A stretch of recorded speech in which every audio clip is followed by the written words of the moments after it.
তেলিয়ামুড়ায় বজ্রাঘাতে মৃত্যু হল 70 এক বৃদ্ধার। গোটা ঘটনার পরিপ্রেক্ষিতে ব্যাপক শোকের আবহ এলাকা জুড়ে। ঘটনা তেলিয়ামুড়া থানার অন্তর্গত খাসিয়ামঙ্গল গ্রাম পঞ্চায়েতের হরিশ্চন্দ্র কলইপাড়া এলাকায় রবিবার সন্ধে রাতে। ঘটনার বিবরণে জানা যায়, অন্যান্য দিনের মতো রবিবার মীনারানী দেব বাড়ির কাছেই কৃষি জমিতে কাজ করছিলেন।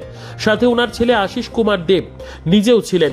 পরিবার সূত্রে দাবি করা হয়, রবিবার সন্ধে রাত নাগাদ হঠাৎ করেই বৃষ্টি শুরু হয় এবং সেই সময় অকস্মাৎ বিদ্যুৎ চমকায় আকাশে এবং বজ্রপাতের শিকার হয়ে নিজের কৃষি জমিতে লুটিয়ে পড়েন মীনা দেবী। সঙ্গে সঙ্গে পরিবারের সদস্যদের নজরে আসে ঘটনা। তড়িঘড়ি তাকে উদ্ধার করে পরিবারের সদস্যদের মাধ্যমে জানা যায় ঘটনাস্থলে মীনা দেবীর মৃত্যু হয়। এরপর চিৎকার চেঁচামেচিতে প্রতিবেশী সহ অন্যান্যরা ছুটে এসে দেখেন বজ্রাঘাতে মীনা দেবীর শরীরের একটা অংশ প্রায় পুড়ে ছাই হয়ে যায়। প্রথমে পরিবারের লোকজনদের তরফে প্রশাসনিক স্তরে কিছু না জানিয়ে মৃতদেহ সৎকার করার প্রক্রিয়া শুরু করা হলেও পরবর্তীতে তেলিয়ামুড়া থানার পুলিশ এই ঘটনার খবর পেয়ে ঘটনাস্থলে ছুটে গিয়ে রবিবার রাত আনুমানিক 11টা নাগাদ মৃতদেহ নিয়ে আসে তেলিয়ামুড়া মহকুমা হাসপাতালে। বর্তমানে মৃতদেহটি রয়েছে তেলিয়ামুড়া মহকুমা হাসপাতালের মর্গে। সোমবার মৃতদেহের ময়না তদন্তের পর মৃতদেহটি তুলে দেওয়া হবে পরিবারের লোকজনদের হাতে, এমনটাই জানানো হয় তেলিয়ামুড়া থানার পুলিশের তরফ থেকে। স্বাভাবিকভাবে গোটা ঘটনার পরিপ্রেক্ষিতে ব্যাপক চাঞ্চল্য ছড়িয়ে পড়েছে গোটা তেলিয়ামুড়া মহকুমা জুড়ে। ঘটনা যে আমরা সন্ধ্যা 7টার সময় খবর পাই, বড়বাবু আমরা জানাইছে খাসিয়ামঙ্গল হরিশ্চন্দ্র কলইপাড়া না হরিশ্চন্দ্র কলইপাড়া তো বিকালবেলা কাজ করতে গেছে জমিনে, বজ্রাঘাতে মৃত্যু হয়েছে।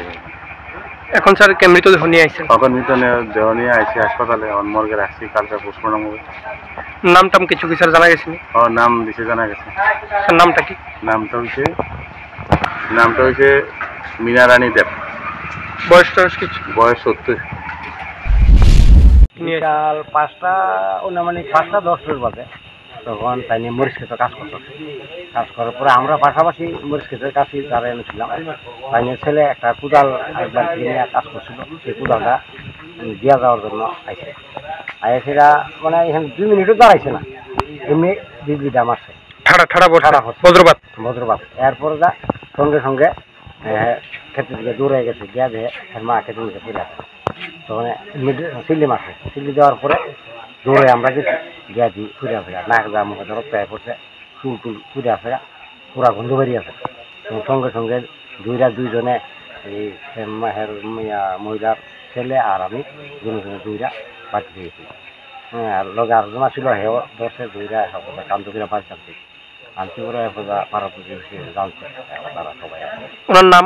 আমার নাম না, তার নাম মারা গেছে মীনারানী দেব। মীনারানী দেব, বয়স কত? আনুমানিক 70 হইব। কোন জায়গাতে হয়েছে ঘটনা? খাসিয়ামঙ্গল হরিশ্চন্দ্র কলইপাড়া। খাসিয়ামঙ্গল হরিশ্চন্দ্র কলইপাড়া। ঘটনা কোন সময় হয়েছে? ওরা আনুমানিক 5:10। তো হসপিটালে এতক্ষণ পরে পুলিশ গিয়ে আনলো? আমরা প্রথম ভাবছি যে এখন যেহেতু এটা এই গ্রামবাসী সব আইসে, আর পরে কইছে যে এটা যেহেতু মৃত্যু অনেক এটা করেন, তাহলে আমরা দাহ করলাম। তখন আমরা গ্রামবাসী লোক ডাকছি, গ্রামবাসী আইসে। তখন বাইরে পরস্পরের খবরে এই ডিএমের কাছে খবর গেছে এবং প্রশাসনের কাছে খবর গেছে। তখন প্রশাসনের লোক গেছে, তারা কইছে যে এটা তো এইভাবে হইতো না, এটা পোস্টমর্টম করতে, নাইলে পরবর্তী সময় আইনগত একটা সমস্যা হইতে পারে।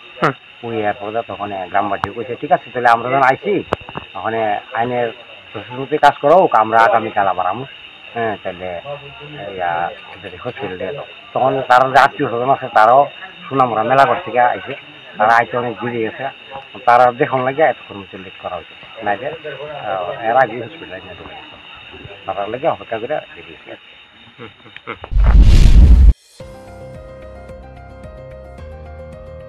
নিজস্ব প্রতিনিধির রিপোর্ট, দুরন্ত টিভি।